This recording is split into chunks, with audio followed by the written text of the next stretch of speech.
it a teardown session. We're going to try and be a little nicer than that. We've had, well, maybe. I'll be nice. They'll be the bad cops. We have a list of 5 people who have asked us to review their websites, and so I'm going to start with the first one. Here you go, guys. Is the lights dim? Can I do a disclaimer first, Sue? Certainly. So this is meant to be a bit of fun, so don't take it too seriously when the British guy on a panel of 3 people is really, really mean, okay? It's a long history of that. Do you want to go first, or shall I go first? Please, go All ahead. right, then. I don't know what's going on. It's a mess. Everything's the same size on this website. Absolutely everything is the same size. If you look at it, tree plan software, decision tree for Microsoft Excel, these buy links, and even these subheadings are all pretty much the same size. So right as soon as you get in, everything is competing for your attention and nothing is winning. I can't quite make it out. It looks like it does some technical things. I'm purposefully not reading it.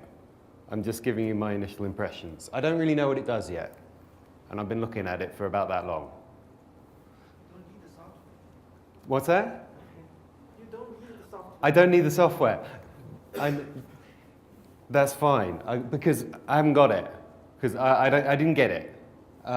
Okay, so let's look at the actual text. If you look at the text, decision tree sensitivity and simulation add-ins from Microsoft Excel 2003 to 2013 Windows and Excel 2011 Mac. Whew. Okay, I got it. It's a mouthful though. There's a lot there. I get it, it's a really, really it's yours, is it? No. Okay. I'll stop pointing at you. It's a big mouthful to figure out. The best thing on this site is the smallest piece of text. I just spotted it. Helps you decide. Because it's got, this is Rob, if you remember Rob Walling from last year, I was just looking it up. Really, really good headlines have a you in it, have a verb in it, and they make a promise. He has a whole big bit. I think he does like an hour-long talk on writing headlines. He's brilliant at it. Other people are brilliant at it as well. Helps you decide. It's, all right, it's not quite perfect, because what do you decide? I don't know. Maybe it helps you decide anything, or helps you decide how to do whatever that is. I don't know what that is, because I'm not smart enough to figure it out. Helps you decide. Well, what do you guys think it is? I think the person who came to that page would probably know what they're looking for and understand it better. Yeah. So Okay, it presumes a lot of knowledge. We need to repeat what they say. Oh yeah. A generic, helps you decide whatever it is you want to decide. Right. So he's saying that Albert's saying the person that's coming in here has already presumed a lot. I mean, that's fine. I get it. It's like it's a technical add-in for Excel. So you've arrived at here from a search. So I get it. It's just it's presuming an awful lot. You want to take over, Razvan? So the first thing that comes to mind when I see the page, it's there is no one important thing, right? If you squint your eyes and try to see where am I supposed to look at, where am I supposed to read, there is no hierarchy. There is no visual hierarchy. So I'm without that guidance, it's not clear to me how do I assess what is the most important thing on the page. Another aspect that comes to mind is very much about the author or the company behind it. It's all about here's what I do. Here is what the product, the features, the screenshot. But it's nothing about what the end. There is no acknowledgement or empathy to what the audience wants. who is on the other side of the screen and what are they looking for. There's nothing here about the needs of that user and trying to connect with that. And I understand, there were some comments like, well, the person that needs it, it'll make sense to them when they come to this page. But that means that just offhand, you are narrowing the funnel to who you engage with, who you're going to have respond to your product, who you may be able to sell to, by focusing specifically on somebody that is has a specific mindset. Another aspect is, even for somebody that is looking for a product like this, they may be in different parts of that sales funnel, of the buying cycle. They may have an awareness that, I need to make this, decisions or have this, piece of software that helps me with making decisions. And I know that there are plugins that work with Microsoft Office, and I'm looking for such a product. If that's the case, if I'm at that point of awareness, maybe this makes sense. But for somebody that may need help with making a decision, but doesn't have that underlying understanding, they're a little bit earlier in the sales cycle, I think this is overwhelming. It doesn't explain what is, it doesn't help me be reassured by connecting with me and knowing what my issue is, what my problem is, so I don't feel I'm being understood or spoken to. And then, if that piece is missing, there is a loss of opportunity there to move me closer to having an understanding that this product or these products may help solve my problem. And then the one thing that I see is only US $59. I think at this point in the internet's maturity, everyone assumes US dollars. Yeah. I think Yeah. you only need to state what dollars it's in, if it's Australian dollars or Canadian dollars or something else. I think we can safely assume US, and that's kind of a distraction. All right, are we ready to move on? Sure. Okay. Comment. Was that helpful? Hold on, Tony's got a comment. Two things. One, I wonder if that decision tree sensitivity, etc. sentence was written for the benefit of a search engine. It might have been. So when I type in Excel decision tree. Secondly, I think all it really needs, this is software like mine, and if you don't need it, you don't need it. Yeah. But on my homepage, I've got a sentence that says something like, if you're looking, this really says like, does your job involve making decisions, analysing alternatives or whatever? Do you need some help? If so, look at our software. Just a short sentence like that, it'd be just up the top of sort of. Yeah, what Tony's saying is, I mean, what Tony was saying, if you didn't hear, the title looks like it's kind of an SEO title for Google, which it might well be. And the other part about kind of qualifying or disqualifying your users, if you have a lot of text, this works better with a long text copy. But what you can do is, as your first piece of text, it doesn't really work on this kind of layout, but you could say, hey, do you want to use Office to make better decisions? If you don't, I mean, and you've asked that question, and people who don't are like, no, and they've gone. And that's fine, because you don't really want them. But then if they do, then you've engaged them more. So asking that question can help. Another one? Is this the first time that the two of you are seeing these websites? Yes, we didn't cheat. Okay, We ready? didn't. Yeah. Next. I have one more comment. Yeah. I think the dilemma the owner of this website is facing is because the reason you are not seeing more details about each software is because he is trying to present three software at the same time. I mean, that is the biggest problem. Yeah. It's also a dilemma. I mean, it's, you either do this, or you can create three separate websites that present each software. Yeah, it's actually a general problem facing many of us. Is can anyone comment like which solution is better? Yeah. Have a separate site for each product or do it like this? Well, what I have done in the past, and my most successful website makeover, the guy had 20 to 25% increases in sales when I was done. He had the same situation, and what I did was the best-selling software got the most real estate on the homepage, and the least-selling software got the least. And that might be counterintuitive. You might think, but the one that's not selling as well, I should give more attention to.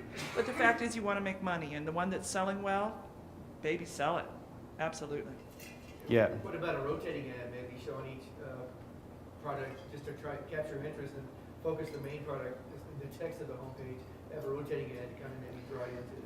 You can do rotating ones, but it's very, very difficult to do comparison and contrast when you have, one of those sliding things coming in. It's hard to do with just one page, but again, you're trying to qualify your users. If you can ask them questions, maybe through different pages where they're coming in and say, hey, do you want to do this decision tree graph? And then, well, no, I don't, but I really want to do Monte Carlo. Well, I have no idea what this is, by the way, but Monte Carlo simulation. I mean, maybe that comes in by asking those right questions. I don't know the right questions to ask because I don't know what this means, because I don't know what Monte Carlo simulation is, but. Yes. Can you slow down a little bit? Sorry. We need to move on, you guys. We have 4 more websites to do, and a quarter of the time is over. So, you got lucky. All right, this is Go next. first. Take turns. Sure. So get me my files. Sharing large files. She's very pretty, but I don't know what that has to do with large files. Well. She doesn't do things to me, okay? But perhaps I'm not the demographic. I like the whole page. I mean, there's that question right around the bed, need a file now? I mean, you already got an idea what this is about. This is not my site. Yeah, there's need a file now. And can we scroll down a little bit? Sure. Yeah, there we go. Oh, there we go. And all the way down? Okay. So, some good points compared to the previous site. Has a clear statement for trying to engage with what is the potential need that a visitor may have. Tries to, kind of engage, capture interest. As we've heard the comment, maybe a little bit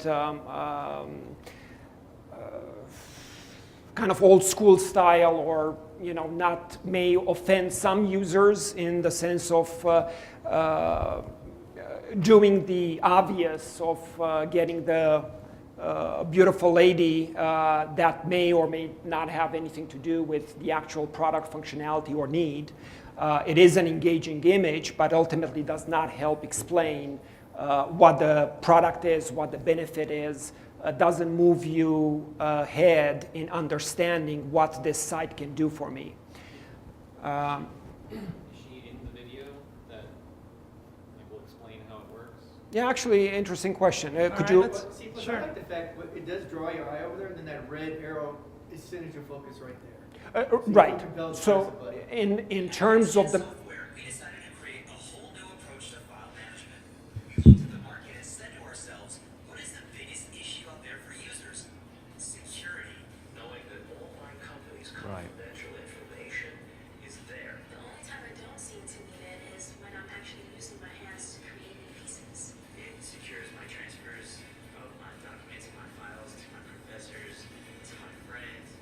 Then we asked, how can we fix that? I don't want my ideas or accounts just floating out there for anyone to access. So we came up with a solution that simply securely moves files from one device to the other, so you can be secure in the knowledge that your system has watertight security. It's nice to have that peace of Yeah. mind. Where would we be without it these days? This is not only the best way to prevent people from accessing your You can't stop it once it starts. provides Okay. uncompromised file transfer You can't stop it. Oh, that's clever. That's a good idea. Be like, synchronization. Get me my files in automatic. Yeah, that might be an issue. Watch this. Okay. Yeah, there's a couple of things with the video. That's a very, very strong message. I mean, basically, I get the idea now. They're trying to compete with Dropbox. They're saying, don't stick your files in Dropbox because anyone could get them, and that's not safe. Unfortunately, I mean, layout-wise, this is great. You know what's going on. There's nothing competing. I mean, it's really, really clear. But the message in here isn't quite tied through. The message in that video, I think, is way, way stronger than on the site. Need a file now? Yeah, I have a file. That tells me absolutely nothing, unfortunately. And also, this thing rotating, no one is going to sit here and watch this rotate or click these little buttons to read more. It just doesn't make sense. Buttons for read more? Okay. Well, all right, they don't even work. Okay, I assumed you could do it. Okay, you can. Maybe. Yes. Maybe not. Yes. Oh, there's one. But they're too similar. Yeah, and it's They're you not- can't they're tell. not telling us anything. So this, get rid of that, and then Good point. put one title up there which says something like, "Are your files safe in the cloud?" I mean, fear is a really, really strong buying motivator. And then maybe even, I think this is probably a little bit too much text. And then basically you can be really rude to Dropbox there and say, insecure file transfer is the worst thing of modern computing or something, you know, a bunch of lies about that. And then you need Not this lies, thing to not solve lies. this. Not lies. I said I was being rude at the beginning. Roz, what do you have to say? So I think, Nico, you picked up on a really important aspect, and that is I think the key message of the site gets lost by being packaged only in the video, and that is the security aspect. Because the website, I think it's very clear, does a good job of saying, okay, here's what we do is we help you share files. However, there is a large market share for the Dropboxes and Spider-O. right. Yeah. So I think it's important to also identify how this product that I have not heard before plays into that space. Yeah, Why would I want to try this product as opposed to the other ones? So I see that maybe there is, I would need to engineer this site, or at least the homepage, to address two personas, two types of potential customers. And one is people that don't know about file sharing programs. So there needs to be a little bit of an education there, and I may have a different spiel, a different angle for that. And then people that know about it, it's like, let me tell you then how we're better, how we're different, why you want us as opposed to the other guys. So there must be maybe something, a self-selection mechanism that I can guide people, depending on where they are in that understanding, to give them these two separate messages and engage them on those levels. And then the things that I see, I know these big, white, huge websites are popular, but the problem is, above the fold, we're not saying much, and we've got a lot of space wasted with white space. I know that's supposed to be important, but you're not selling anything. And that welcome to get me my files, what a waste of space. Yeah. That is an absolute waste of words, pixels, space, time. That is the bottom of the screen. You're not telling them there's anything there. Welcome to get me my files. We're not standing at the door, okay? This is not humans. It's not a tea party. You're selling something. So sell something right there. That's a huge place for a message. Use it. Use some strong something. Some good phrase. Guys, best files, most secure file, I don't know. Come up with something that would sell your files, because that's a terrible waste of space. And then, you have all this stuff that talks about, gives information, but it's below the fold. How strong is this? Should it be above the fold? Think about that as you're designing, okay? And now, next is zilchworks.com.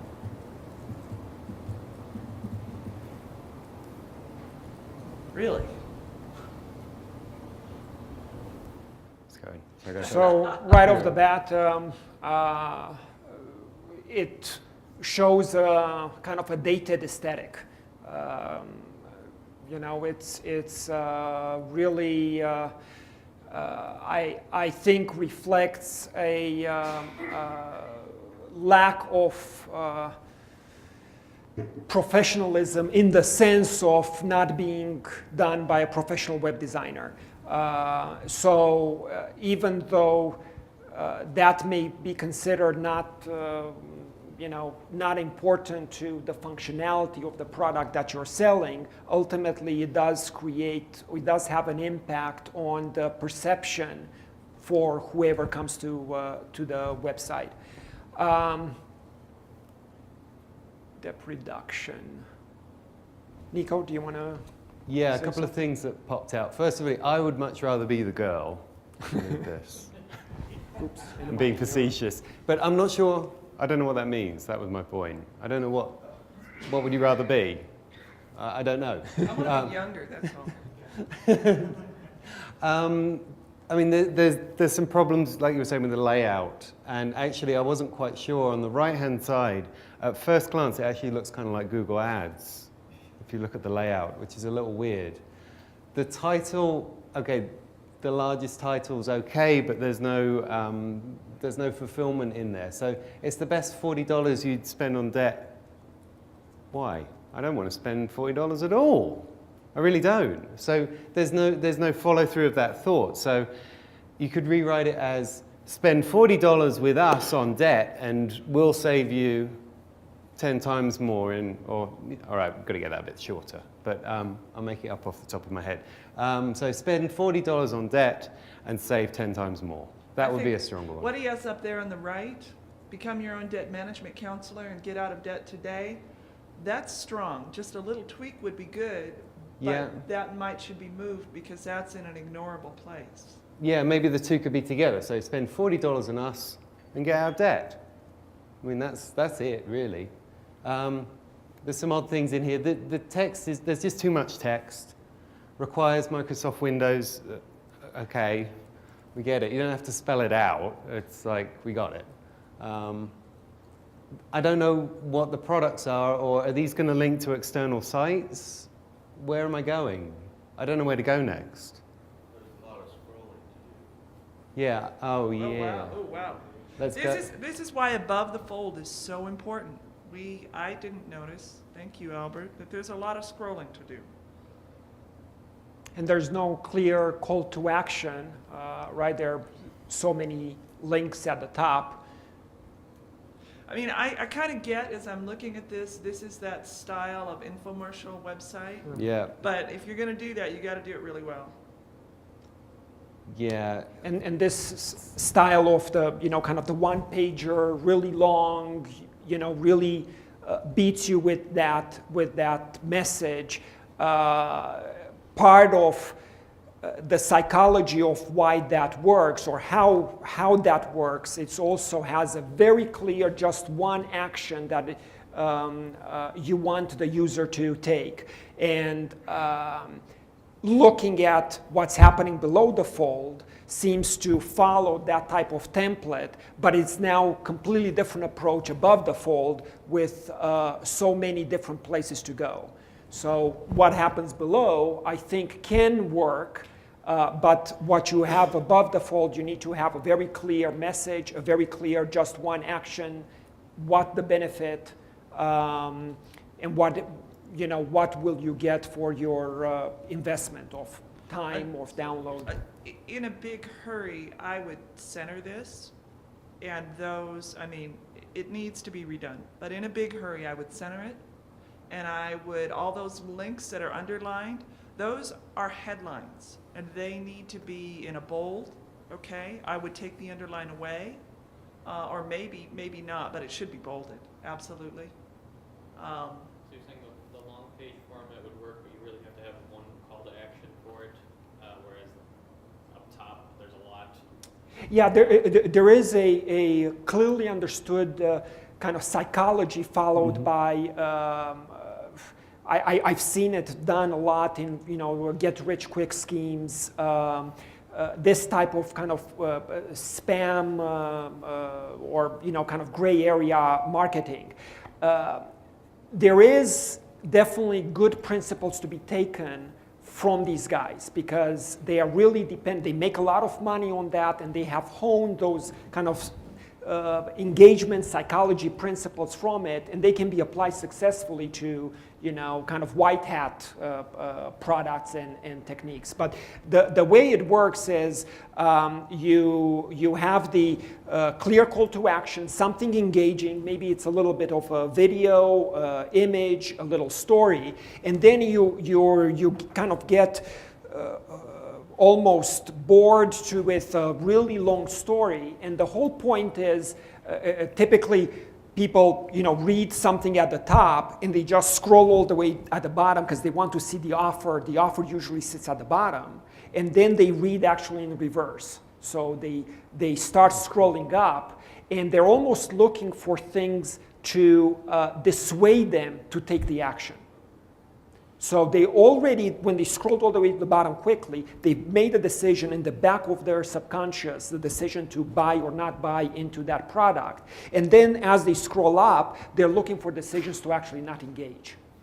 So you want to be, the psychology of how it works, you want to be kind of middle of the road, don't rattle the cage too much, just be on message, be long, have some testimonials there, and you almost kind of beat them down.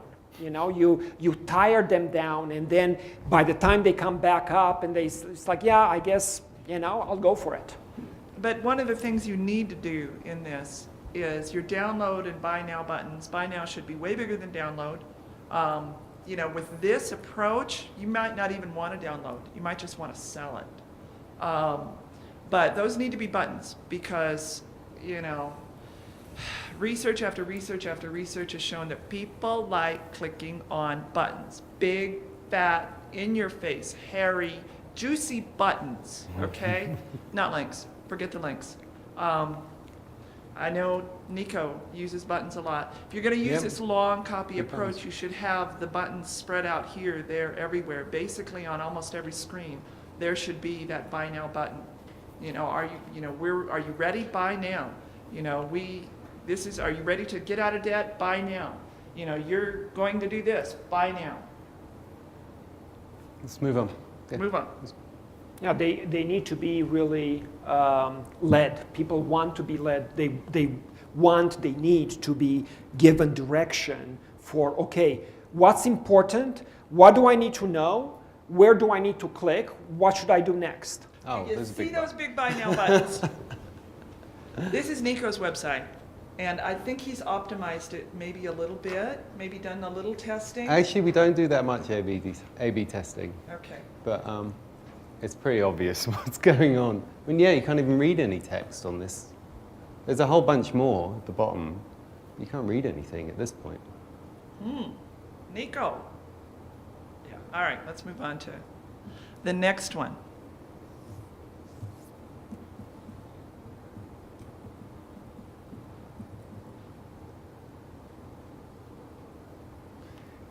Get custom software development for your business. So this is a service site.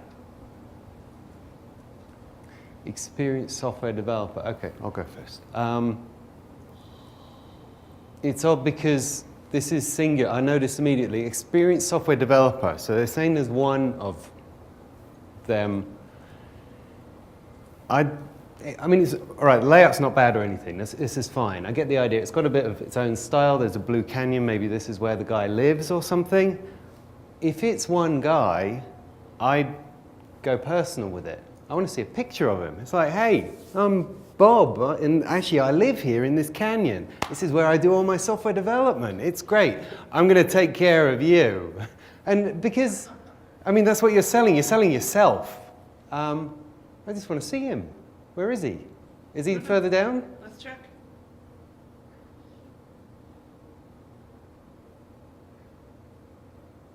Okay, I mean, I get it. I'm not going to read all this stuff, but yeah, we do a whole bunch of websites, and there's some technology things. More Blue Canyon. About Blue Canyon, oh, this is like where... San Antonio. Okay, there he is. That's not At the San bottom. Antonio. I know that. I think we saw him at the bottom there. It was a LinkedIn tag. A LinkedIn tag. Okay, Denny, okay. You want to go back to it? Oh, that's just the LinkedIn pop. No, I just wanted to see, I'd just make it way more. Is it you? Oh, yeah. See, yeah. 40 response. Yeah, I went singular. I used to have like a plural, but see, it's a lie. That's just me. So I got your point. That's very good. Yeah, I mean, you can do it either way. And I've done consulting as well, and you play that game, you pick up the phone. Hello, we are happy, you know, and you're talking about our big company, and it's you sitting at home. And you can do that, but you could do it either way, but you either want to do one or the other. I try to stay singular. I like your idea about the picture. Yeah, and just make it really, really personal and say, okay. And then... That's not in Texas either. It's all centered around Blue Canyon. Actually, that mountain is from Bavaria. That water's from Lake Tahoe. So, you know, I think there is also a larger trend that's been happening that before what worked was small companies and entrepreneurs were trying to make themselves, you know, pump themselves up and look as big as possible. If you're raising investments and, you know, you're kind of a Silicon Valley startup, that may still work. However, for you know, individuals that build the company around them, it's becoming less of a workable strategy. And that is because as the technology has enabled more transparency, and I think people, prospective, you know, visitors, customers, just respond much more to being authentic. So if you are you know, like Nico said, you know, who are you and what are you about and what's your voice, and being authentic and not try to appear larger than you are, because that will hurt your brand, that will hurt your ability to be authentic. And that can, you're able to, if you give those cues out, you would establish much more of a trust, and quicker, faster than otherwise, and that will help your business. That's why I went to singular. I Yeah. used to have a kind of a plural. Yeah. And I would go even to much bigger push it. extent, you know, Push it all the picture way. right up front, maybe even have a link to, you know, kind of a YouTube video of yourself, you know, let me Yeah. hear your voice, let me understand you. Also about a little bit of a history about you, where you came from, you know, it's almost like your elevator pitch, but you're selling yourself. So what are you about? Yeah. And don't be afraid to put your phone number on there. Everybody's so It's afraid on to there. put their phone number on the website. It's on the left-hand side. Okay, good. Also, actually, that's a good point. There is no real call to action. Probably what you want people to do No, good is point. give you a call. That's probably how you're getting most of your business. So you want to lead people into that with, you know, give Denny a call. That's where you want And the page to go. What's that weird little graphic on the left? Is that significant to somebody? To government contractors, a source-disabled veteran-owned small business. So Okay. A lot of times they have set-asides for that category. Do most of your customers coming to your website care about that? Only the government contractors. So, is that most of your customers or a No, very small not at all. percentage? I do mainly small businesses. Yeah. Yeah, so that's really a waste of space. That's You it. can be using that to sell Yeah. something Well, else. my That's phone good to number- have, but not there. That's Because, you very- know, this is above the fold. Sell it. Sell it, baby. Sell it. And you know, some of those aspects can act as credibility indicators, but then I would give them context. So it's not just a logo, right, which doesn't mean much for somebody that doesn't know about. But if you put it into a box and say, it's like, hey, I'm certified for this type of, you know, anything, there are many ways in which to build those kind of credibility indicators. You know, testimonials, referrals, projects you've done, places you've been quoted, et cetera, But ultimately, you want to connect. Yeah. Promote that trust and have the call to action. You know, like Sue was saying, it's like have it clear. Okay, what do you want me to do next? What's the next step? And make it easy. You should say clearly, you know, I work with people both locally and far away. Yeah. I've worked with customers you know, long-term contracts who all of our contact has been via the internet and we've never met, but we've done some great work and have developed happy long-term relationships. But if you're in the San Antonio area, if you're in South Texas, I would be happy to meet with you. One other aspect that I've encountered, there is a certain resistance for people that come to, you know, even though they may like you, oh, I trust you, but I'm not yet ready to, you know, pick up the phone or make a contact. One way to bridge that gap is to, you know, give them a download of, you know, maybe it's like, oh, you know, you do software development, so 10 biggest software development project management mistakes or something like that. So something that for your audience, it's something useful and enables them to take action, get closer to establishing a relationship without having to go through that, well, you know, picking up the phone, I'm contacting you. It's a little bit more passive, but you're helping moving them along that path. Yeah, the free ebook thing is, a lot of people do it really, really well, and they also do it with an email address to get the free ebook. And you have to call it free, otherwise you won't get an email address. But it has to be a free ebook, even though, you know, it's a PDF. Right.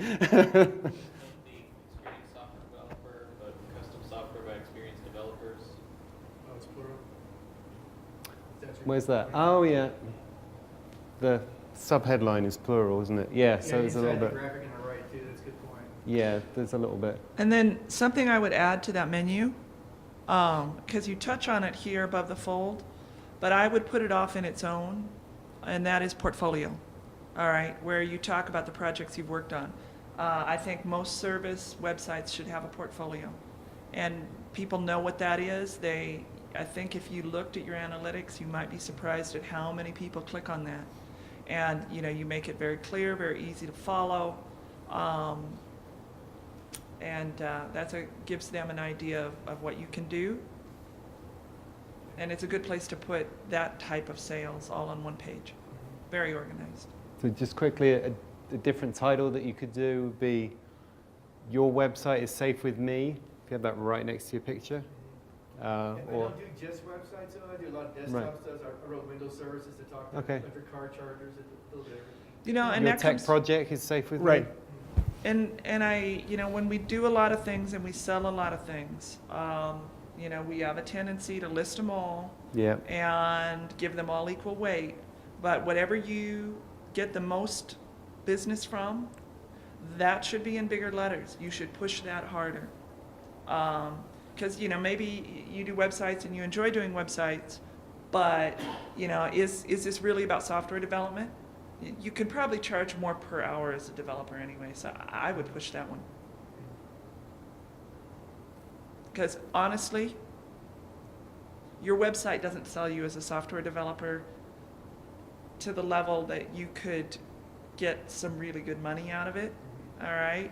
And in my experience, anything less than really, really good stuff is just hardly worth the time. Yeah. Yeah. Also, you know, I like to see a little bit more of a sync between, once you understand what the goals of the page are, what your brand is about, try to have all the design decisions subservient to build that goal.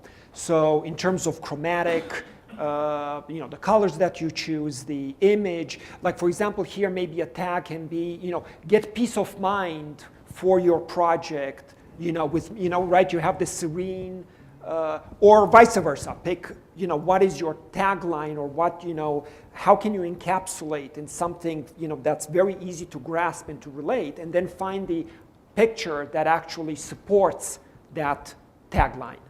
Also chromatically, it just seems that maybe it's, you know, the color of the projector. It looks grim, you know. I'd like to see a little bit more friendly, you know, design, more engaging that way. It does look better on a monitor. I see the point. Yeah, it's still pretty blue. So, the last one we have, Okay, thank you guys, appreciate that. we might have time for one more after this if somebody wants us to do it, but This is the last one on our list.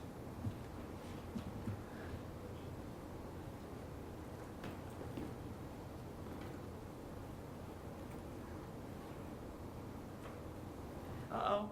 I don't see a lot, but I like the logo. Yeah, the logo is good. Oh, there we go. Yeah. Yeah, that's unacceptable. You can't assume that somebody would know how to do that.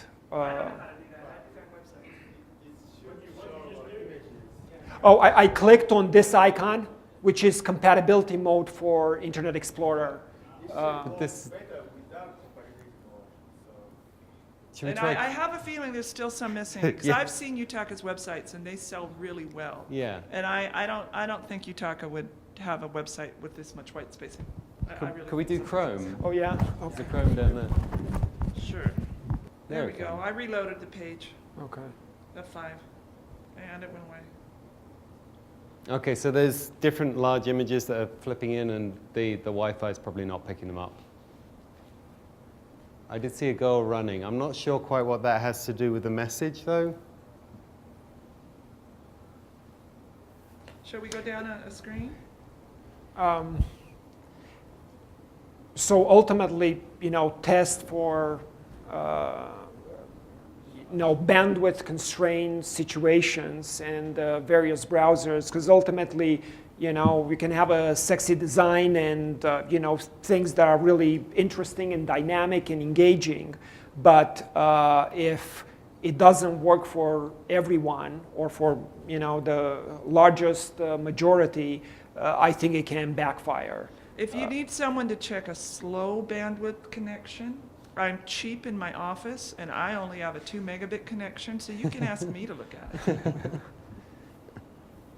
Should we scroll down, Scroll Sue? down, yeah. The other thing on the sliders, definitely to have, from a usability perspective, have an ability to pause the slider.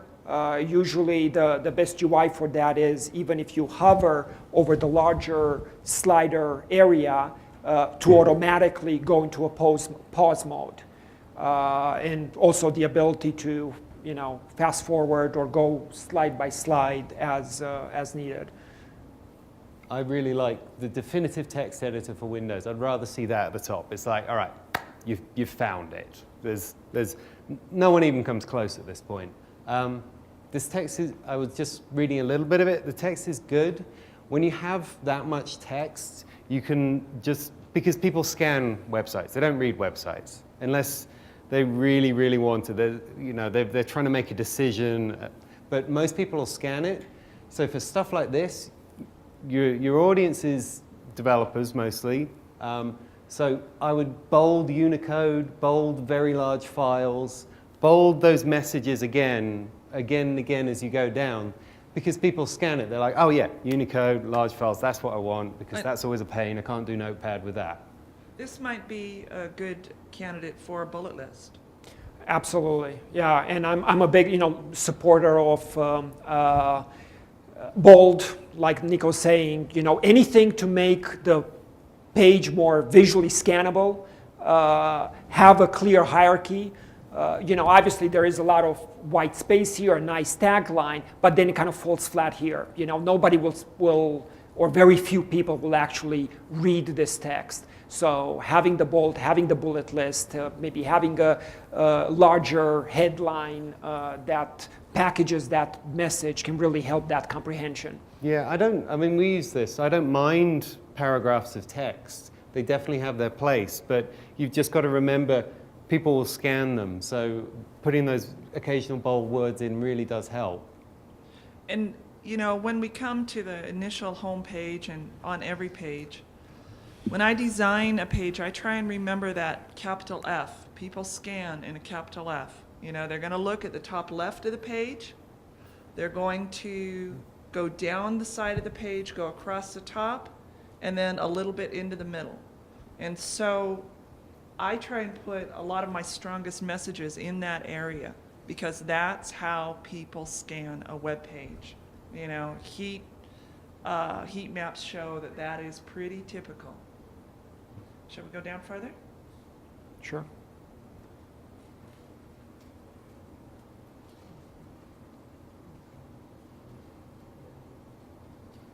That's even bigger than mine. I'm impressed. Yes, those are big hairy buttons, but they're not buttons. They're not buttons. Oh, they're not Nico. buttons. Oh, the buy now's That's under the here. button. Yeah, you can. You Make should that make a it button link too. them both. Something you can do with prices. I've talked about this before. Okay, you have US dollars underneath. If you ever go into a fancy restaurant and look at the menu, and they have, you know, little descriptions on the left, and then they'll go 10, 15. There's no dollars. There's no 99 cents. It's not even $15.00. 15.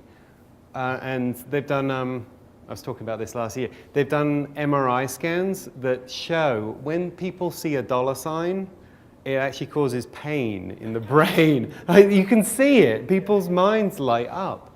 And the number of digits you have causes more pain, which is really weird. So what we do, and when we can, you could change this. You could put 40 and actually a very small dollar sign up to the top left. Because with a menu, it's really easy because you know what those numbers mean. Here, you've got to give it some context, so you have to put a dollar sign.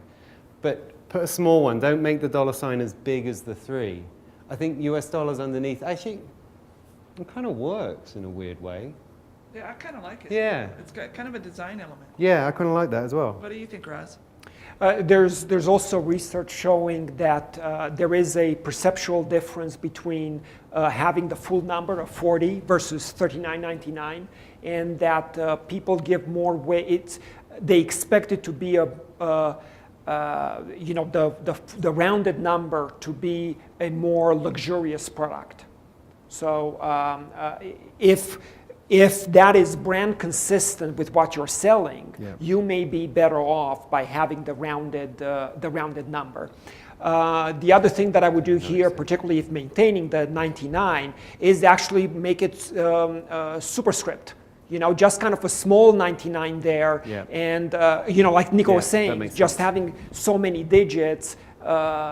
It's also aesthetically not that pleasing, but it'll also be more painful. So just kind of minimizing, you still have the 99 there, but it's, small dollar sign, small 99, just let the 39 be there. Okay, we have 5 more minutes, and I'm out of the list. Is anyone brave? Tony. Website. Huh? The ASP website. Oh God, no. That's cool. I'll be here all afternoon. And I redesigned it. Okay, I'm sorry. Superbeam.co.uk. Can we do Super Burrito? So this is Chrome, by the way. Oh. Software to build on from Green Tram. A better job in less time. I still haven't got it. Yeah. I still haven't got it out. I haven't got the message yet. And I read the 2 big things. Software to build on build on what? It's like half the story. And a better job in less time, I don't see how that, with software. It looks like a software tool to me. That would be my first Yeah, guess. it's some software thing. But that's, I purposely like haven't read for anymore. a developer. It looks like a developer tool to me, Tony. I know what it is. This is engineering software. And it's Oh, typical. software to build on, it's a pun. Sorry, I'm a bit slow. It's for construction engineers. Okay, so an architect. So who are your clients? Architects about engineers. Okay, but independent architects and engineers. See, you didn't read the second sentence, so you don't know that. Yeah, I didn't. I'm sorry. But then I didn't get that far. Okay, so, and what are you trying to, I'm just going to ask you because I'm not going to, what are you trying to do for these architects? Give them a quick and easy way of producing their calculations. Producing their calculations for what? Engineering calculations. To build a building or something? Yes. Right, so your software will do what for these people? The calculations quickly and efficiently. Quickly and efficiently. Okay, we got somewhere. So I know I'm grilling you, but you found out who it was, and you found out what you're going to do for them. So, Well, I have sort of said that in the first 20 words. yeah, Didn't 20 read. words is the problem. You said it in didn't the 20 read. words, and I didn't read it. So you could just get rid of all that and say, architects and surveyors, this will make your calculations quicker and easier. We've got to lose a couple of words in there, and you've got a nice little headline. But that's what you've got to say. Because I think I you're, agree. you're making an assumption, right? You're very familiar with your product, obviously. And I think you have in your mind, you know who you want your website to address. And maybe this makes sense, so somebody who's familiar with you, with your product, and they come here and they get it. And you're in that frame of mind. But try to think about somebody that, like us, have not seen this before, come to your website, they're completely unaware of what you're doing, what you are about, and you need to quickly explain who you are, what it is about, what's the value proposition. You have room here, perfect placement to provide a little bit that context. Once you have that context, then everything else may make sense. But without having that awareness, that context, then everything that I'm reading here or the picture that I'm looking at is falling flat because please. Is, as a software person, I think like a software person. I'm thinking, okay, this is technically what stuff does. My brain thinks technically. I don't go off onto the emotional side of things. Are you saying that we have to hit an emotional phrase? I mean, if you're trying to say, hey, this is what my product physically does, Right. I'm not helping people get out of debt. I'm actually helping them with peace of mind. Yes. He's not helping someone create a still beam. He's making the calculations easy and quick. Easy and quick is the key. Right. Yes. But in Yeah. his mind, he's helping them make a still beam. In my mind, I'm helping someone get out of debt. But I'm not. I'm actually helping them with peace of mind or other Peace of things. mind. Exactly. Yeah. So for debt, you're like That's what you're selling ultimately, psychologically. Yeah. So you're for your. How do you pull yourself? How do you pull yourself out? Well, I was grilling Tony with a couple. Well, I actually don't do consulting, but I write a lot of headlines, so I'm used to it. But you ask yourself, okay, who's it for? And you can, and once you identify who it's for, I had to ask Tony. So I was like, okay, I got a little headline for him, and my headline would be: Architects and surveyors, we guarantee your calculations will be faster and quicker. We guarantee. So, and again, Rob was saying this, there's a promise to them. You're promising them something. We promise, or guaranteeing, that's the promise. And you're connecting with them with a you phrase. So it's reaching across to them and making them think, how can they use this? Where instead of just a description of what it is, it takes practice to get in the hang of it. And I don't know, maybe we should do a talk on this at some point. Yes, I think you should. Well, I think we are just about done. Do you have anything to add to that, Ross? No, I think we're good. Okay. I want to thank you all for coming, not just to the session, but also to ISVCon. I hope it's been useful to you. And tell all your friends and give us testimonials to use for next year.